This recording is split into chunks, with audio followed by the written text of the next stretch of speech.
جمال الوجود بذكر الإله وتصفو الحياة.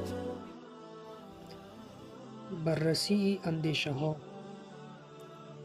به نام عزت پاک با عرض سلام و ادب و احترام. یکی از چیزهایی که خاطره انسان را کشاده می کند و او را شادمان می سازد این مطالعه و تدبر، یعنی فکر کردن در اندیشه های انسان های نابغه و هوشیار است. انسان با مطالعه اندیشه های نابغه به درخشش زیبای استعدادهایشان پی میبرد.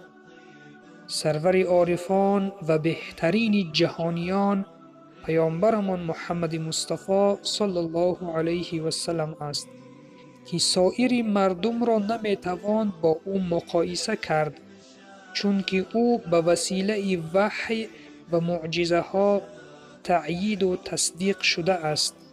همچنین ایشان با نشانه روشن مبعوث گردیده که بالاتر از ذکاوت نابغه ها و درخشش ادیبان است.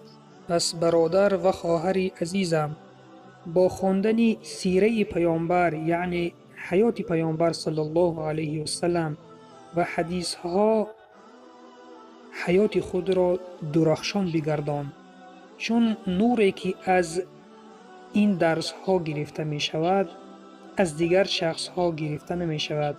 پس حیات خود را با نور سیره پیامبر و حدیث های پیامبر صلی الله علیه و سلم درخشان بگردانید. و سلام بر آن شخصانی که راه هدایت را پیشه گرفتند.